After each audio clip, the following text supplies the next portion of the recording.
নমস্কার বন্ধুরা, আজকে আমি বানিয়ে নিচ্ছি থোর ভাজা। দেখুন আমি থোরটাকে কত সুন্দর ধুয়ে পরিষ্কার করে ঝুরি ঝুরি করে কাটে নিয়েছি। এটা আমি কাঁচা লঙ্কা কালো জিরে দিয়ে ভাজা করব। এখন এর মধ্যে আমি একটু দিয়ে দেবো পরিমাণ লবণ, দিয়ে ভালো করে আমি মিশিয়ে নেব। লবণ দিয়ে থোরের মধ্যে একটু জল থাকে, সেই জলটা বেরিয়ে যাবে, থোরটাও ভাজা খুব সুন্দর করে হয়ে যাবে।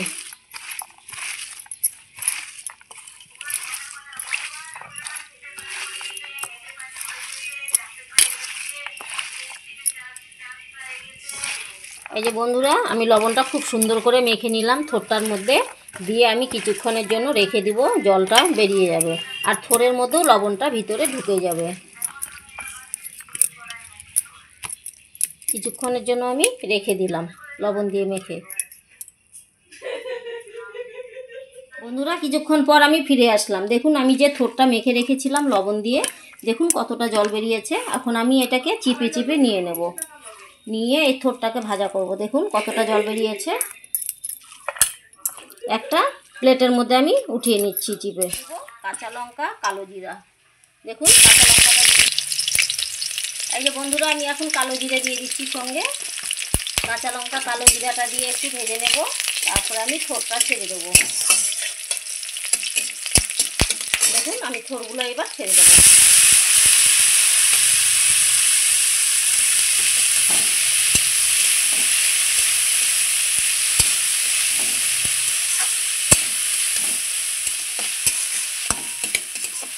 এই যে বন্ধুরা আজকে আমি থোরটা একদম সিম্পলভাবে ভাজা করছি, দেখুন। আর এই থোর খাওয়া তো খুব উপকার, মোচা থোর বিশেষ করে, তো মোচাটার থেকে থোরটা বেশি উপকার।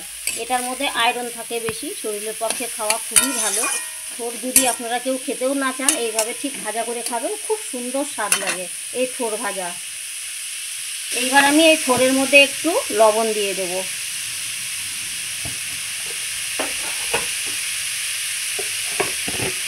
সঙ্গে একটু হলুদ গুঁড়ো দিয়ে দেব।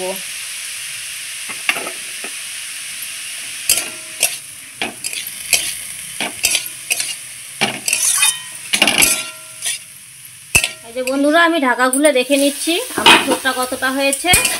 এই দেখুন থোরটা খুব সুন্দর করে ভাজা হচ্ছে।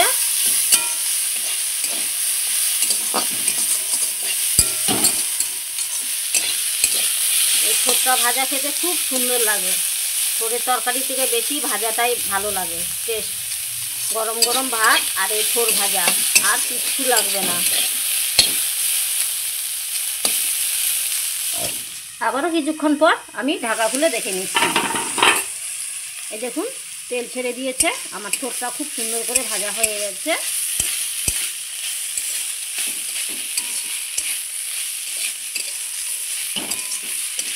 এইভাবে থোর ভেজে নেবেন আপনারাও, ভেজে একদিন হলেও খেয়ে দেখবেন থোর ভাজা কীরকম লাগে। বন্ধুরা আপনারা যদি মনে করেন যে আমি থোর ভাজা খাবো না, কি ভালো লাগে না, কিন্তু থোরটা এত আয়রন আর এত উপকারী, তবে অবশ্যই যেই করে হোক থোরটা আপনারা খাবেন, তরকারির সঙ্গেই হোক আর মেশানো সবজির সঙ্গেই হোক, কিন্তু থোরটা আপনারা অবশ্যই খাবেন। বন্ধুরা আমার থোর ভাজা হয়ে গেছে, নামানোর আগে একটু পরিমাণ মিষ্টি দিয়ে দেবো। থোরে একটু মিষ্টি দিলে মিষ্টি মিষ্টি ভাব আসে, খেতেও খুব টেস্ট হয়। থোরের মধ্যে কিছু নেই, দেখুন কাঁচা লঙ্কা কালো জিরা আর তেল, লবণ হলুদ।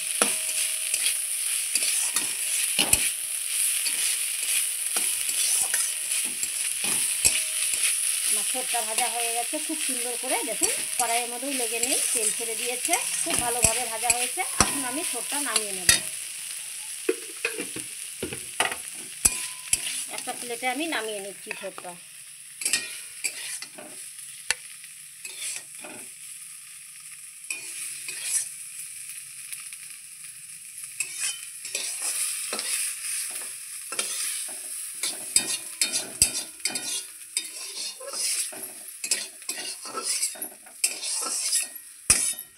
এই দেখুন বন্ধুরা আমার থোর ভাজা হয়ে গেছে, খুব সুন্দর করে থোরটা ভেজে নিয়েছি।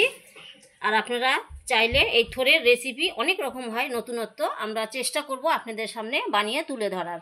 তবে এই থোরটা অবশ্যই আপনারা ভাজা করে খাবেন, এত সুন্দর লাগে গরম ভাতে থোর দিয়েই ভাজা ভাত, এক থালা ভাত খেয়ে নেবেন। আর অবশ্যই বন্ধুরা যদি আপনাদের এই ভিডিওটা ভালো লেগে থাকে অবশ্যই সাবস্ক্রাইব করবেন, লাইক করবেন, কমেন্ট করবেন। আর ফেসবুকে যদি দেখে থাকেন তাহলে অবশ্যই ফলো করবেন। ধন্যবাদ।